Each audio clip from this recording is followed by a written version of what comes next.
Imagine a time long ago, a time before pyramids, before the Roman Empire. We journey back more than 6,000 years, to a place we now call the Middle East. This land was known as Mesopotamia, the land between the rivers, the Tigris, and the Euphrates. Their waters flowed down from the mountains and created a fertile crescent in a vast desert. From that green ribbon the first cities rose: Uruk, Ur, Babylon, bustling urban centers full of markets, temples, and craft.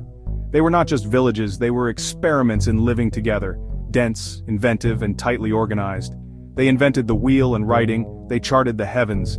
But beneath these grand achievements was something simpler, a humble grain, barley and wheat, the seeds of an agricultural revolution that changed everything. What is fermentation? It sounds scientific, but it is a natural transformation, microscopic magic.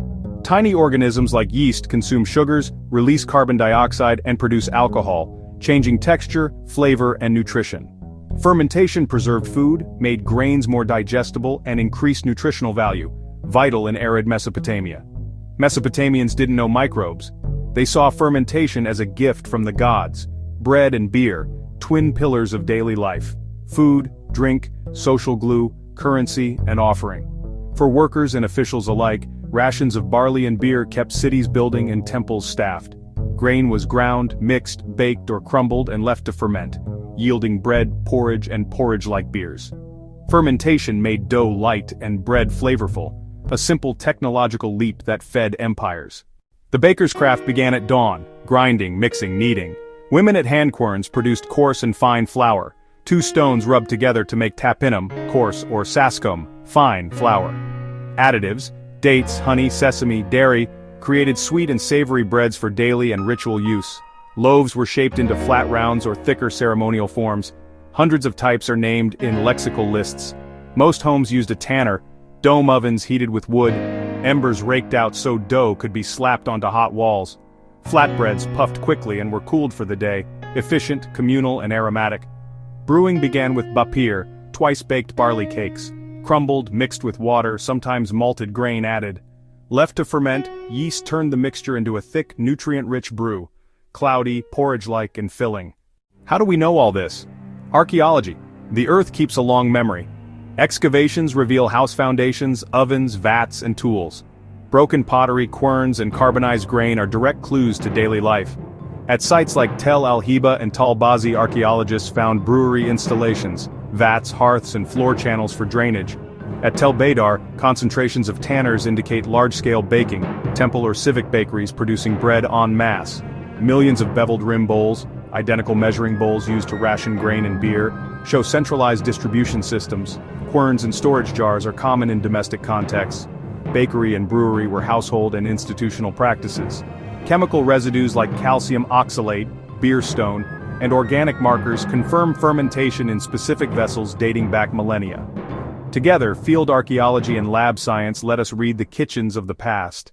The Mesopotamians gave us writing, cuneiform, pressed with a reed into soft clay and baked into durable records. Thousands of tablets survive, ledgers, receipts, rations, recipes, and hymns. Administrative texts list barley and beer rations, a worker's wage often paid in food and drink rather than coin. These rations sustained laborers building temples and cities, a social security of the ancient world. Lexical lists give hundreds of bread and beer names, a rich culinary vocabulary and technical specialization. Tablets read like instructions rather than exact measures, procedural guides for bakers and brewers. The hymn to Ninkasi is both prayer and recipe, a poetic brewing manual celebrating the goddess of beer. Sung in breweries, it links technology and ritual, baking bapper, mashing, fermenting, and pouring like the rivers. Brewing and baking were sacred acts, offerings to gods and daily care for the divine. Ninkasi, the divine brewer, was honored in hymns that double as brewing instructions. The hymn describes mixing bapir with sweet aromatics and water, mashing and fermenting in great vats. It even celebrates the sound of fermentation, the pleasant rising of bubbles, the life of the brew. Temple archives list exact amounts of bread and beer for each god, meticulous accounting of sacred sustenance. Priests performed daily offerings, believing the gods consumed the essence of these gifts. The hymn and practice were ways of transmitting sacred craft across generations, part prayer, part recipe, part pedagogy. Brewing tied daily life to the divine, festivals, feasts, and everyday tables all echoed the same ritual. Bread and beer accompanied life from birth to death, offerings to ensure health, to seal unions, and to comfort the dead. Sharing bread and beer created a common language, rituals that bound diverse people into a civic whole. In grand feasts, the king, priests, scribes, soldiers, and laborers all shared the same table, a display of unity and status. Communal drinking, often through reed straws, emphasized shared experience and mutual obligation. From field to granary to temple, fermentation shows how humans transform nature into culture and order. Writing and accounting turned food into an economy, rations, wages, offerings, the infrastructure of empire. The towering ziggurats and epic poems of Mesopotamia were built on a foundation of grain, humble loaves and shared sips that powered civilization. Sometimes the greatest changes begin with the simplest acts, baking a loaf, brewing a drink. This was the story of civilization in every loaf.